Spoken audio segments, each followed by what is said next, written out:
8 हफ्तों के अंदर दिल्ली एनसीआर के सारे कुत्ते शेल्टर में पहुंचा दिए जाएं। क्या ये संभव है? तो उसकी या तो जिम्मेदारी एक्टिविस्ट पूरी उठाए उनकी, कोई प्रॉब्लम नहीं। सुप्रीम कोर्ट का फैसला जैसे ही आया वैसे ही एडवोकेट गौरी मुलेखी ने कहा एक काउबॉय ऑर्डर आज सुप्रीम कोर्ट के द्वारा दिया गया है। ये टेनेबल इन लॉ है। कुत्ते ने बॉडी में जितना ऊपर काटा खतरा उतना ज्यादा है। बिल्कुल, छोटे एरिया के अंदर डॉग को आप रख देंगे तो निश्चित रूप से स्किन डिसीज के केस या और बहुत से केस आपस में बढ़ जाएंगे। कि अगर किसी आवारा कुत्ते ने किसी इंसान को काटा जी, तो क्या शर्तिया उस इंसान को रेबीज होगी? नहीं, ऐसा नहीं है। रेबीज भी दो तरह की होती है। एक, ये कैसे पता चलेगा कि कुत्ते को रेबीज है या नहीं? उसमें आप रिस्क नहीं ले सकते। तो रेबीज जो सबसे ज्यादा चांसेस है जल्दी होने के, वो बच्चे में है। ब्रेन में पहुंचने के बाद कोई ट्रीटमेंट नहीं है। एक बार पहुंच गया तो फिर डेथ निश्चित है। 2 सालों के अंदर डॉग बाइट के इंसिडेंट बहुत ज्यादा बढ़े, डेथ रेशियो भी बढ़ा। हमने एस्टिमेट किया कि about 5700 deaths per year rabies की वजह से हमको मिलते हैं। क्या कुछ ऐसी ब्रीड्स होती हैं डॉग्स की जो ज्यादा अग्रेसिव होती हैं? कहीं ना कहीं उनको हैरिश किया गया होगा, तभी वो बाइट करती है। जब हम लोगों के घर जाते हैं, उनके पेट्स होते हैं, तो कुछ लोग बोलते हैं नहीं ये तो ये वाली ब्रीड है, ये बहुत शांत होती है, ये नहीं काटेगी। नॉर्मल जिस घर में आप जा रहे हैं आप उसके लिए अनजान हैं। आप ये नहीं कह सकते कि नहीं बाइट करें। जर्मन शेफर्ड है, पिटबुल है, ये फ्लैट के लिए नहीं बने।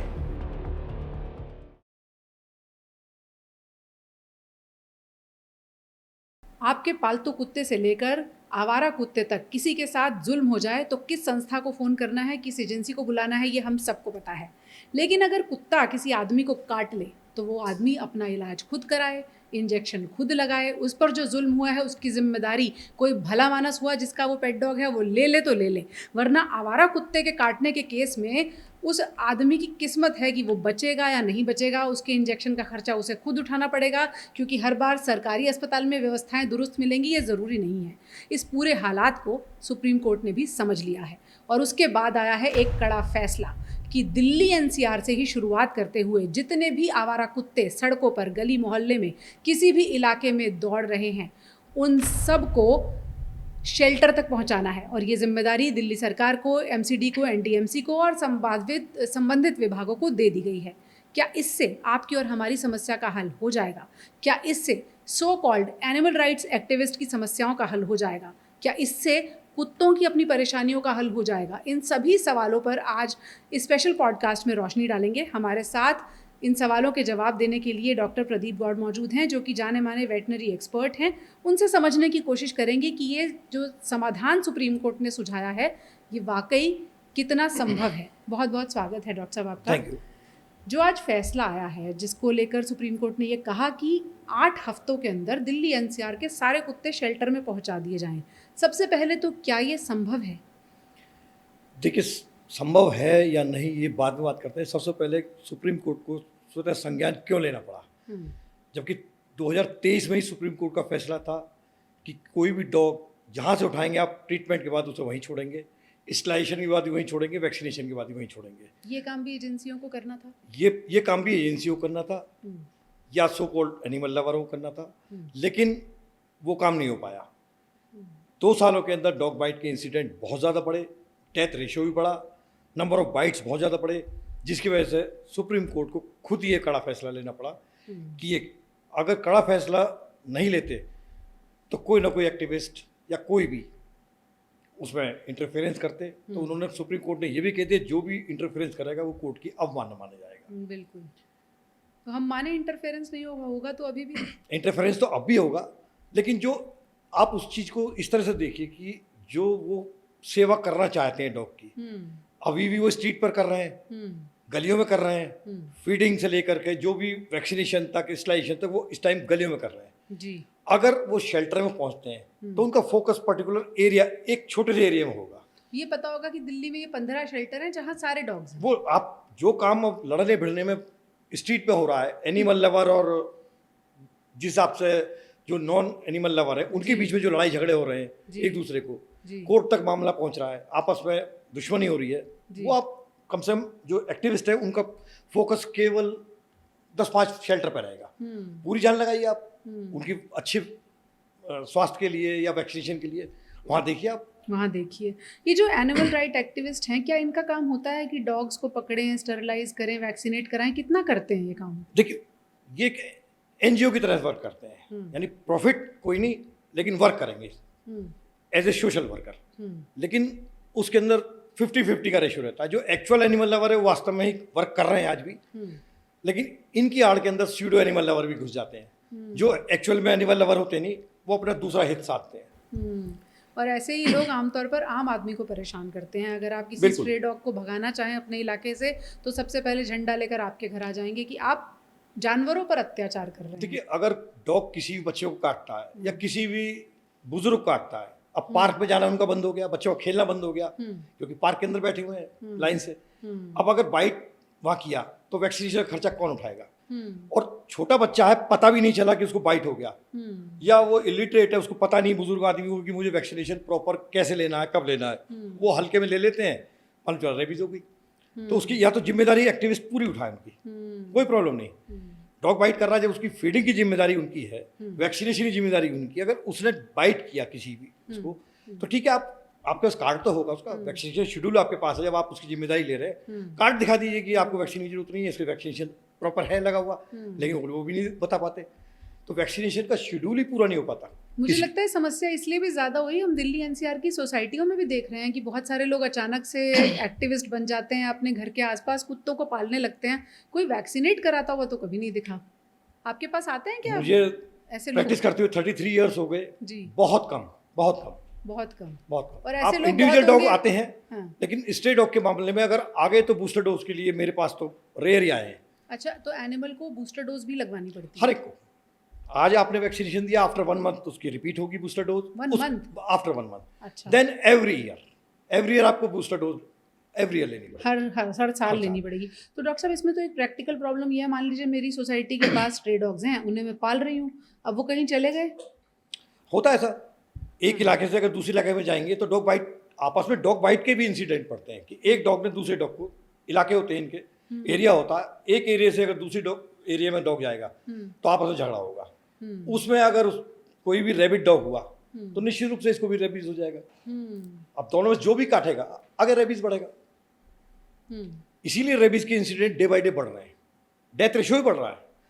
अच्छा, और इसीलिए जो हम देख रहे हैं डॉक्टर साहब कि अभी हम विजुअल्स बहुत देखते हैं, वीडियो आ रहे हैं, बच्चे को काट लिया, पिटबुल के केस बीच में इतने आए कि पिटबुल को तो रखने पर सोसाइटीज में बवाल होना शुरू हो गया।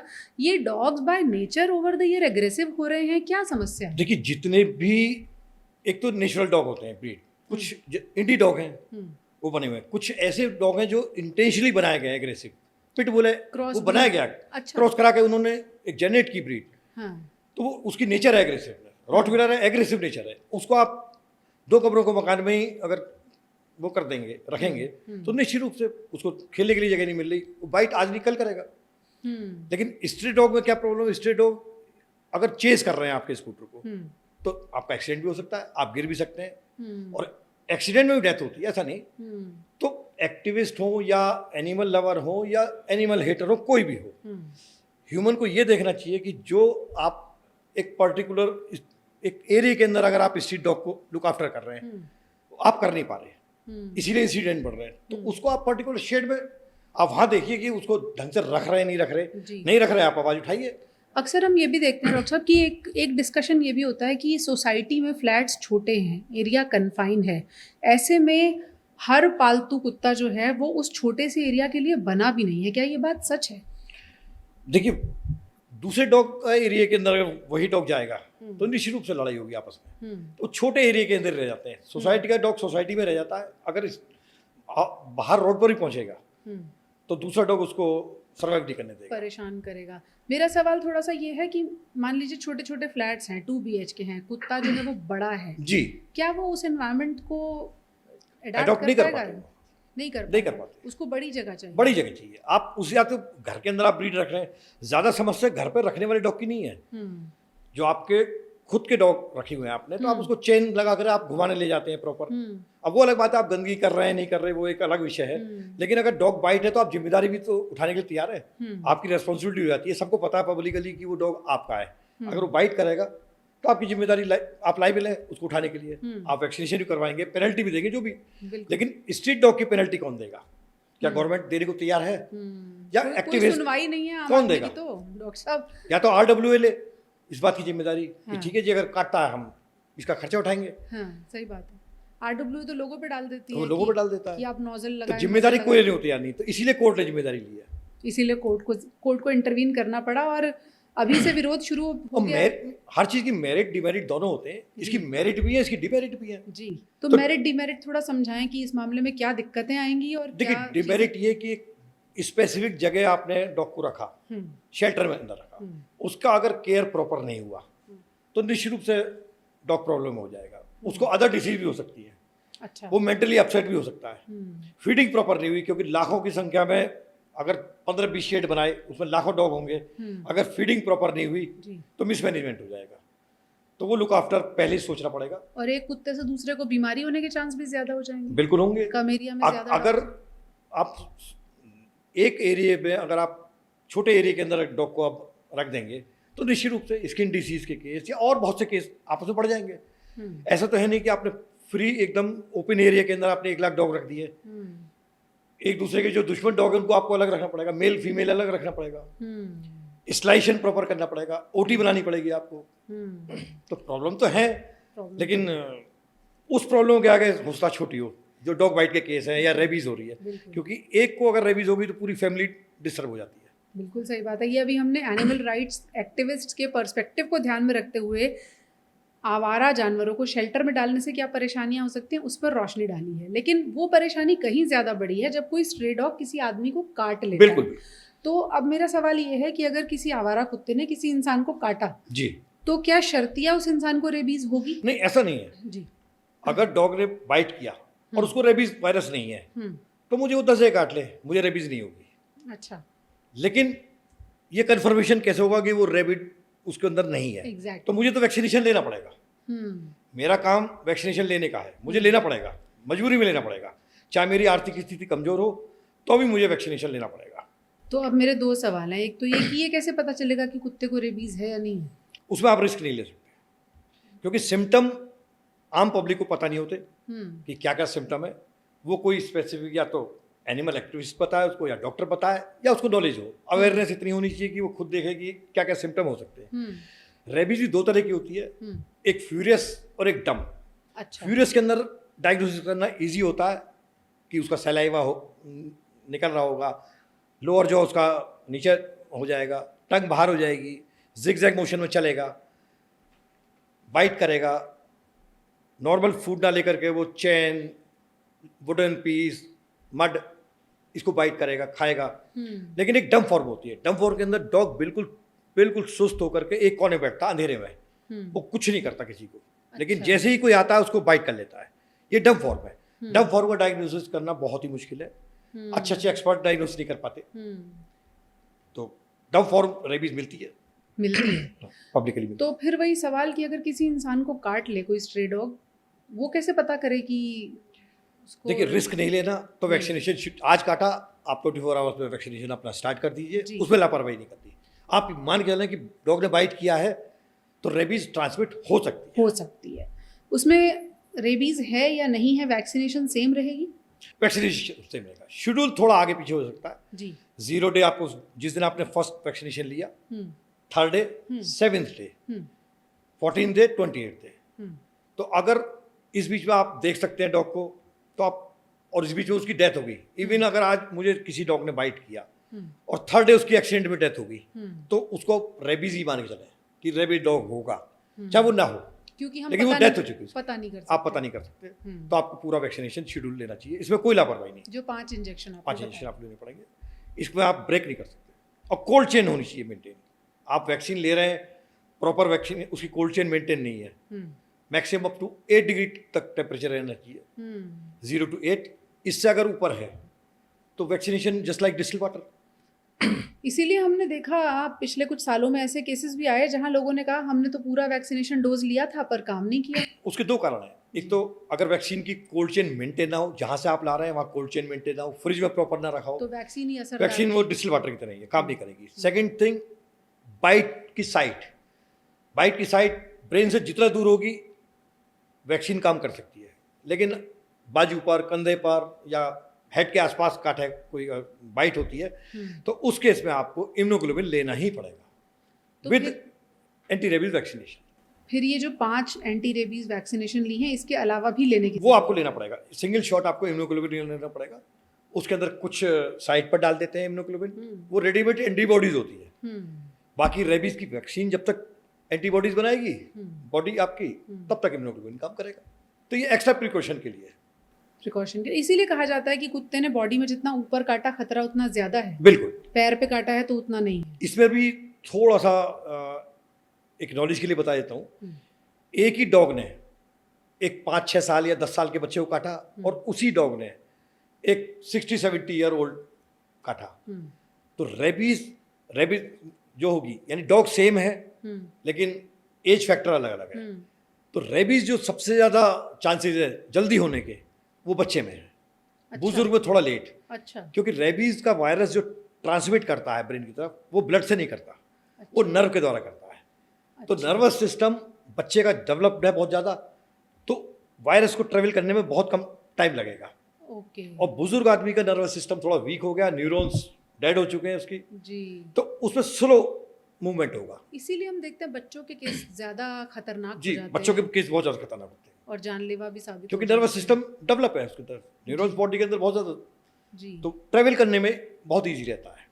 ऐसी तस्वीरें भी हम डॉक्टर साहब देखते हैं, जैसे किसी डॉग ने बाइट किया, कुछ दिनों के बाद 12-13-14 दिन हो जाते हैं, तो वो बच्चे में या किसी अडल्ट में भी अजीब से सिम्टम आने लगते हैं। देखिए, रेबीज के लिए जो एक नॉलेज का जो बहुत बड़ा लैकुना है, वो ये है कि लोग ये सोचते हैं आज बाइट किया, वैक्सीन नहीं ली हमने और हमें 1 महीना हो गया, हमें कोई असर नहीं हुआ।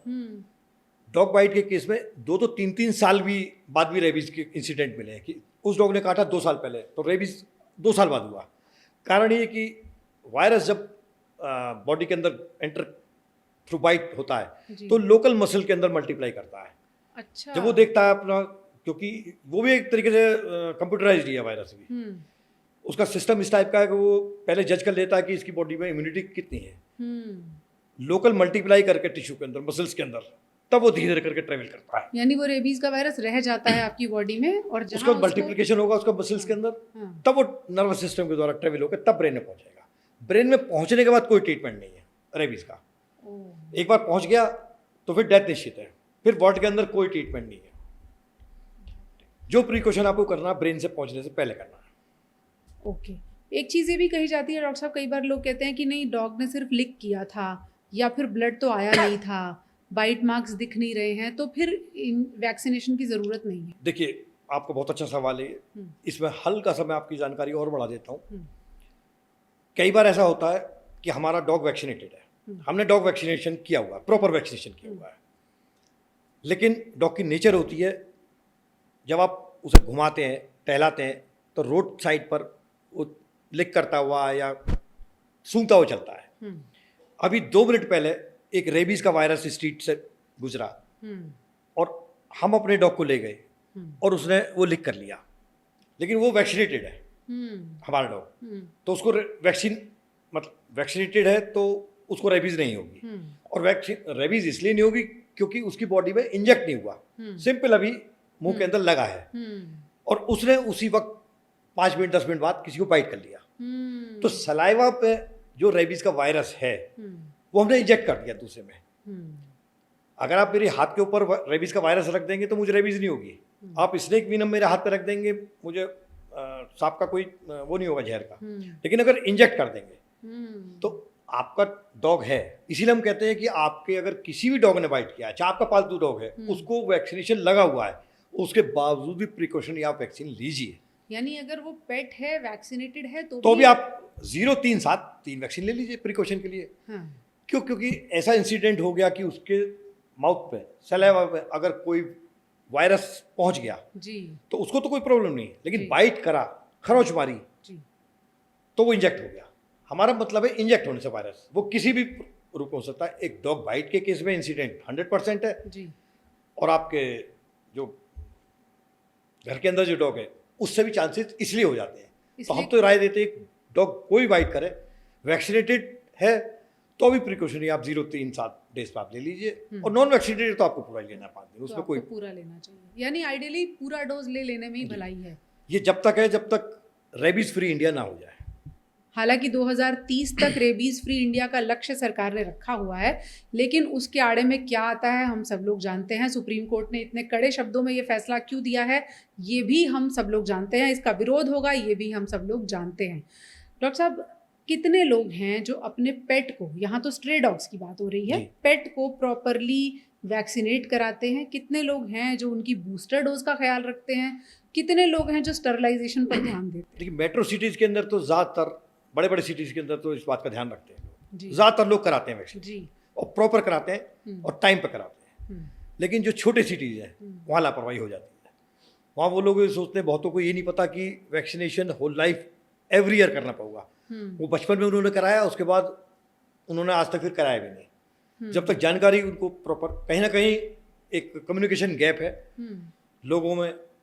जो एक्टिविस्ट है उनको लोगों को एजुकेट करना चाहिए, रेबीज के प्रति एजुकेट करना चाहिए, लेकिन वो उलझ जाते हैं कि वो तो मुझे लगता है ऐसे लोगों को ढूंढते हैं जो कुछ कर दें डॉग के साथ, या यही कह दें कि इसने मुझे परेशान जी, किया, मतलब और फिर उसके लड़ाई पीछे पड़ जाएं। दूसरे वे में चल रही है। हाँ, वो एजुकेट नहीं करते। हाँ। मेरा कहना, एनिमल एक्टिविस्ट होना कोई बुरी बात नहीं है, अच्छी बात है, लेकिन आप एजुकेशन दीजिए, स्कूलों में प्रोग्राम रखिए, छोटे छोटे बच्चों को उन्हें अवेयरनेस प्रोग्राम रखिए, उनके माइंड सेट चेंज कीजिए लोगों के। जो अगर हेट भी कर रहे हैं, मारना कोई सॉल्यूशन नहीं है, डॉग को मारना चाहिए नहीं, बिल्कुल, लेकिन उनको एजुकेट कीजिए, मुकाबले उलझने के, उनके अगेंस्ट एफआईआर कराने के, उससे वो एनिमल लवर नहीं हो जाएगा।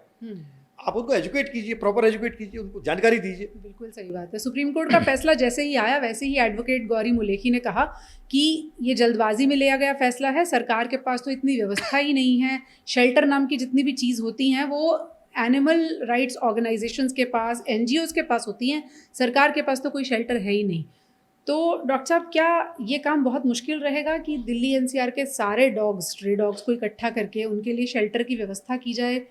प्रैक्टिकली एक डॉग को फोर्सिबली पकड़ना और उसे शेल्टर तक पहुंचाना कितना मुश्किल काम है?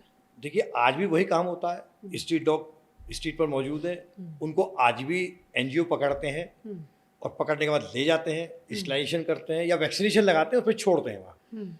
इसमें तो फिर भी वर्क बहुत ज़्यादा हो गया। पकड़ना आज भी उतना ही मुश्किल है, आसान नहीं है। लेकिन अगर वही काम वो केवल पकड़ने के बाद शेल्टर में ले गए, हाँ, शेल्टर में अभी शुरुआत के अंदर प्रॉब्लम्स आएंगी, लेकिन शायद जितनी प्रॉब्लम्स अब हो रही हैं उससे कम आएंगी, उससे कम थोड़ा मुश्किल है, नो डाउट। लेकिन एनजीओ अभी भी फंडिंग बेस्ड है, यानी उनके पास अपना कुछ पैसा होता ही नहीं जी, लोग डोनेशन देते हैं या गवर्नमेंट से लेते हैं, जहाँ भी लेते हो तो एड लें। अगर गवर्नमेंट एड नहीं देती तो एनजीओ को दिक्कत आएगी। एड लें और काम करें।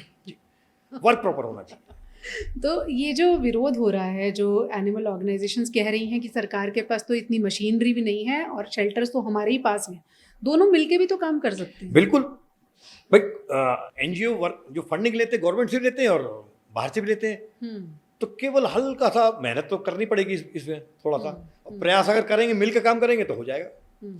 एनजीओ सब बेकार नहीं है, बहुत अच्छे अच्छे एनजीओ हैं जो काम कर रहे हैं, आपके नोएडा में भी कर रहे हैं, दिल्ली में भी कर रहे हैं, बहुत अच्छे अच्छे काम कर रहे हैं, बिल्कुल, और बिल्कुल रियलिटी में कर रहे हैं। लेकिन कुछ एनजीओ ऐसे हैं जो वर्क कुछ नहीं कर रहे, ऑन पेपर चल रहे हैं। बिल्कुल।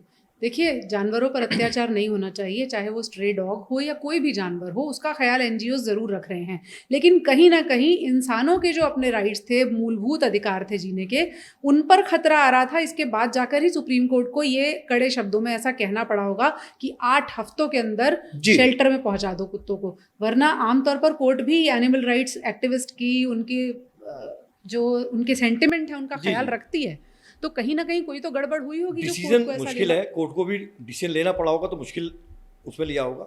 तो कहीं ना कहीं प्रॉब्लम इतनी ज़्यादा कि जो एक आम पब्लिक को नहीं पता। बिल्कुल, जो कोर्ट ने संज्ञान खुद लिया और इतना डिसीजन लेना पड़ा, तो इसका मतलब कहीं ना कहीं प्रॉब्लम बहुत बड़ी है जो हम समझ नहीं पा रहे। बिल्कुल, प्रॉब्लम कितनी बड़ी है उसका एक संकेत आईसीएमआर ने हाल ही में अपनी एक स्टडी में दिया। आईसीएमआर ने ये बताया कि देश भर में 90 लाख लोग ऐसे हैं जो जानवरों की बाइट की वजह से किसी न किसी हादसे का शिकार होते हैं। इनमें से 2/3 मामले कुत्तों के काटने की वजह से होते हैं। हमारे देश में हर साल 5,700 लोगों की औसतन मौत रेबीज़ की वजह से हो जाती है, और ये तब है जब सरकार ने ये भी दावा किया है कि 80% मामलों में रेबीज़ वैक्सीन उपलब्ध होती है, लेकिन वो लोगों तक या तो पहुंचती नहीं या फिर लोगों को जानकारी नहीं होती, लोग वैक्सीन लगवाते नहीं हैं। सरकार का लक्ष्य है कि 2030 तक रेबीज़ फ्री इंडिया करना है, तो ऐसे में इन फैसलों को लेना ज़रूरी है। रेबीज़ फ्री इंडिया अगले 5 साल में 2030 तक अगर करना है तो हो पाएगा क्या? देखिए, मुश्किल कुछ भी नहीं है। हम्म गवर्नमेंट अगर ठान ले या एनजीओ ठान ले या एनिमल एक्टिविस्ट ठान ले कि ये हमें काम करना है, हम्म तो मुश्किल कुछ भी नहीं है, संभव है।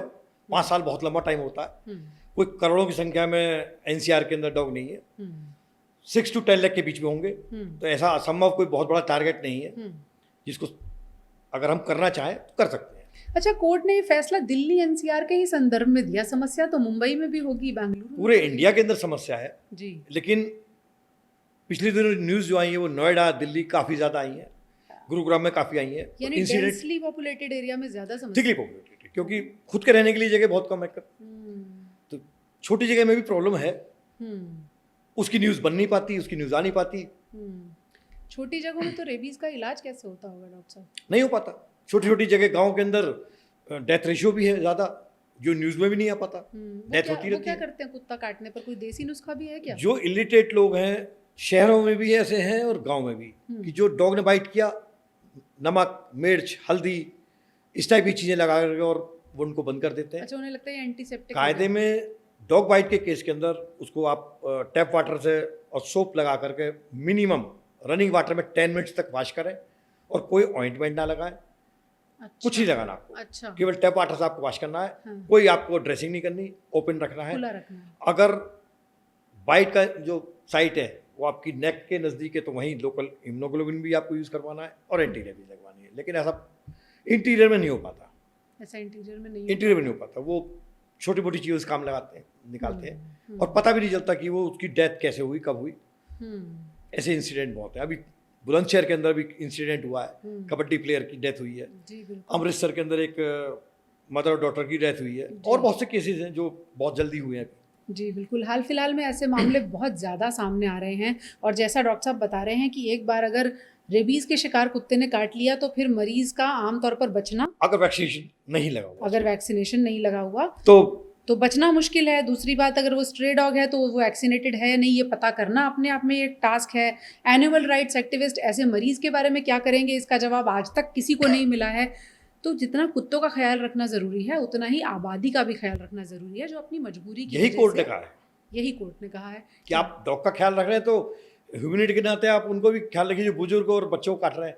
कितनी वीडियोस आई हैं कि जिनमें छोटे छोटे बच्चों को, तो उस वक्त जो कुछ एनिमल लवर ने किया कि नहीं, डॉग टेल हिला रहा था और कुछ बच्चे ने कर दिया होगा, लेकिन ऐसी वीडियो आई है बच्चा चुपचाप जा रहा है और इंसिडेंट 6 8 10 डॉग उसमें ऐसे बहुत सारी बहुत तस्वीरें हुए। अनप्रोवोक्ड इंसिडेंट बिल्कुल जिसमें कुछ नहीं किया। और इसीलिए कोर्ट ने ये भी कहा है कि हेल्पलाइन बनाइए, जहां भी डॉग बाइट का मामला हो उस इंसान को पता होना चाहिए कि कहाँ मुझे मदद के लिए फ़ोन करना है। ये भी सरकार को सुनिश्चित करना है, यानी सबका ख्याल रखा गया है। लेकिन इस मामले में कहीं ना कहीं एक indication animal rights activist organisation को भी दिया गया है कि इस मामले में आना मत, वरना अवमानना मानी जाएगी। हालांकि ये मामला अभी लंबा खिंचेगा। 8 हफ्ते के अंदर सरकार की मशीनरी कितना इस समस्या को एड्रेस कर पाएगी, ये कहना एक बड़ी बात है। क्या समस्या सिर्फ दिल्ली एनसीआर की है, ये भी एक बड़ा सवाल है। एनिमल राइट्स एक्टिविस्ट और वाकई कुत्तों के पैरोकार जो हैं वो एक कन्फाइंड एरिया में कुत्तों को रखने के हक में कितने हैं, ये भी एक बड़ा सवाल है। लेकिन उन सबसे बड़ा सरोकार ये है कि अगर किसी इंसान के साथ ऐसा हादसा हो जाता है तो उसकी जिम्मेदारी कोई नहीं लेता, जो अब अदालत ने ले ली है। आपको लगता है इससे समस्या का पूरी तरह समाधान संभव है? पूरी समस्या का समाधान तो इससे भी नहीं होगा, जी। क्योंकि बहुत सी अड़चनें आएंगी। हम्म, आप शेल्टर बनाएंगे, शेल्टर बनाने से लेकर के और इम्प्लीमेंट करने तक, इंस्टॉलेशन जब तक कंप्लीट नहीं, आप उसकी जनरेशन को एनिमल बर्थ प्रोग्राम जो है एबीसी जो गवर्नमेंट ने लॉन्च किया था, एबीसी प्रॉपर हुआ नहीं। बुक्स में हुआ लेकिन प्रॉपर हुआ नहीं, वरना जनरेशन क्यों बढ़ रही है आगे। बिल्कुल सही बात है। आप उसको मारिए नहीं, उसको परेशान मत कीजिए डॉग को। उसको कभी भी मैं उसको फेवर नहीं करता कि किसी डॉग को मारा जाए, पीटा जाए, कुछ भी किया या हैरिश किया जाए। उसको आप शेल्टर में रखिए, उसका एनिमल बर्थ प्रोग्राम कीजिए, उसको वैक्सीनेशन कीजिए, उसको प्रॉपर डाइट दीजिए, उसकी हेल्थ का ख्याल रखिए। आप डॉक्टर रखिए शेल्टर के अंदर, जितने आप तय कर लीजिए इतने डॉक्टर पे इतना डॉक्टर है, जी। रोजगार मिलेगा उनको, डॉक्टर्स को भी मिलेगा और उनको भी प्रॉपर मिलेगा। बिल्कुल। चलते चलते डॉक्टर साहब, हम लोगों को अगर ये समझा पाएँ कि कहाँ उनको सावधान रहने की ज़रूरत है कि ये डॉग जो है बाइट कर सकता है और वो अपना बचाव कैसे करे। देखिए, बचाव क्योंकि नॉलेज ना होने की वजह से लोग नहीं कर पाते। आप टू व्हीलर से जा रहे हैं और डॉग आपको चेज कर रहा है, आप अगर डॉग अपनी टू व्हीलर की स्पीड बढ़ाएंगे तो निश्चित रूप से इंसिडेंट होगा, आप या तो एक्सीडेंट होगा या डॉग बाइट करेगा। आप ब्रेक मार के रुक जाइए, डॉग बाइट नहीं करेगा। तो अच्छा। कुछ छोटी छोटी चीज़ें हैं, आप अगर प्रोवोक नहीं कर रहे और डॉग बाइट के इंसिडेंट तो आप प्रिकॉशन तो कुछ नहीं कर सकते, आप केवल वैक्सीनेशन ले लीजिए। जी। बाकी अब इस केस को इम्प्लीमेंट होने के बाद सुप्रीम कोर्ट के हिसाब से जब शेल्टर में पहुंच जाएंगे तो हो सकता है कुछ राहत मिले लोगों को, कुछ राहत मिले। आमतौर पर लोग प्रोवोक करते हैं तभी ज़्यादा इंसिडेंट होते हैं या ऐसा? दोनों केस में या बहुत से लोग प्रोवोक भी करते हैं, मारते भी हैं उनको, तो बाइट होते हैं, ऐसा नहीं कि नहीं करते प्रोवोक, लेकिन बहुत से केस ऐसे देखे हैं जिसके अंदर प्रोवोक भी नहीं किया, चुपचाप जा रहे हैं और बाइट हो गया बैक साइड। क्या कुछ ऐसी ब्रीड्स होती हैं डॉग्स की जो ज़्यादा अग्रेसिव होती हैं? जो इंडी ब्रीड होती है बेसिकली जब वो बचपन में डेवलप हो रही होती है, कहीं ना कहीं उनको हैरेस किया गया होगा तभी वो बाइट करती हैं। जैसे इंसानों की साइकोलॉजी है। हाँ, लेकिन अगर मुझे किसी ने बाइट किया तो मुझे तो नहीं पता कि इस डॉग को कैसे मेंटेन किया गया, कैसे रख रखा हुआ है। हाँ। मेरा तो मतलब केवल डॉग बाइट से है कि मुझे डॉग ने बाइट कर लिया, अब उसको रख रखाव कैसा हुआ है, कैसा नहीं हुआ, उसके साथ कैसा व्यवहार हुआ है, अब उसकी जिम्मेदारी तो मेरी नहीं। मेरे साथ तो इंसिडेंट हो गया, डॉग ने बाइट कर लिया, और रेबीज अगर हुआ तो वैक्सीनेशन भी लेना, नहीं ले पाया तो डेथ।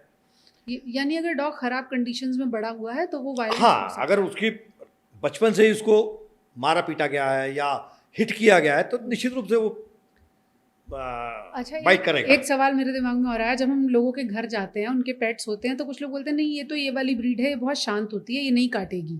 क्या ऐसा होता है कि कुछ ब्रीड शांत होती हैं, कुछ कुछ ब्रीड शांत होती हैं, लेकिन आप ये नहीं कह सकते कि नहीं बाइट करेगी, क्योंकि वो नॉर्मल जिस घर में आप जा रहे हैं आप उसके लिए अनजान हैं, तो ये उनकी जिम्मेदारी है कि वो उसको थोड़ा सा दूर रखें।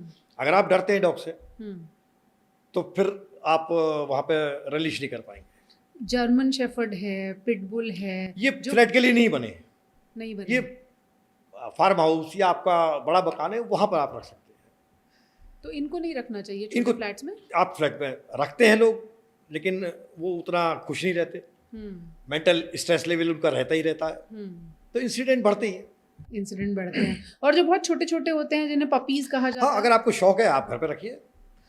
आप अगर खुद रख रहे हैं तो कम से कम आप वैक्सीनेशन तो डॉक्टर के यहाँ जाके प्रॉपर कराएंगे, आप उसकी बीमारी का ख्याल रखेंगे, कोई भी प्रॉब्लम है आप शेयर करेंगे डॉक्टर से, आप उसका ट्रीटमेंट कराएंगे। लेकिन स्टेट डॉग की जिम्मेदारी किसकी है? गवर्नमेंट की जिम्मेदारी है, लेकिन गवर्नमेंट लेती नहीं। एनजीओ की जिम्मेदारी है क्योंकि वो वर्क कर रहे हैं इस फील्ड में, लेकिन वो कितना कर पाते हैं, अब प्रॉब्लम उनको भी है, फंड अगर उनके पास कम है तो उतना वो नहीं कर सकते। वैक्सीनेशन महंगा होता है? वैक्सीनेशन बहुत ज़्यादा महंगा नहीं होता, नहीं होता, बहुत ज़्यादा ऐसा महंगा नहीं है। अगर बल्क में कराया जाएगा तो सस्ता पड़ता है। रेबीज का तो एटलीस्ट करा सकते हैं, अगर और बीमारी का नहीं, लेकिन कई बार फंडिंग की उनको भी दिक्कत होती है। अब मैं ये तो नहीं कह सकता कि सभी एनजीओ बेकार है, बहुत अच्छे एनजीओ है। नोएडा में आपके एक HSA है, हाउस ऑफ स्टे एनिमल, मैं कई बार मैंने विजिट किया है, अच्छा है। संजय मोहपत्रा ही चलाते हैं उसको, अच्छा एनजीओ है, मेंटेन करते हैं और मैनेजमेंट अच्छा उनका। ऐसा नहीं है कि वो एनिमल लवर और उसके बीच में डिफरेंस कर रहे हो या लड़ाई करते हो, पीसफुली काम कर रहे हैं वो अपना। बहुत से एनजीओ मैंने विजिट किए, बहुत अच्छा काम कर रहे हैं। लेकिन समस्या फिर वही आती है कि जब आप एक डेंसली पॉपुलेटेड एरिया में रहते हैं, को एग्जिस्ट कर रहे हैं, तो कभी कभी वो को एग्जिस्टेंस तालमेल नहीं बिठा पाती, और ऐसे में ये कड़े फैसले लेना ज़रूरी होता है। हम उम्मीद करेंगे कि इस पॉडकास्ट के ज़रिए आपको अपने कुछ सवालों के जवाब मिल गए होंगे, और हमें पूरा यकीन है कि ये बहस अभी देश भर में लंबी चलेगी। उस बहस में भी आपका स्वागत है। आपके जो भी सवाल हों कमेंट सेक्शन में आप छोड़िएगा। हम एक्सपर्ट्स के ज़रिए आपकी भावनाओं, संवेदनाओं का ख्याल रखते हुए उनका जवाब भी आप तक पहुँचाएंगे, भले ही आप इस साइड ऑफ स्टोरी पर हों या उस साइड ऑफ स्टोरी पर हों, यानी आप पेट लवर हों, पेट हेटर हों या फिर न्यूट्रल राय रखते हो, आप अपनी राय हम तक पहुंचाइए। Thank you so much doctor साहब हमसे जुड़ने के लिए। फिट रह इंडिया के स्पेशल एडिशन में फिलहाल इतना ही। नमस्कार।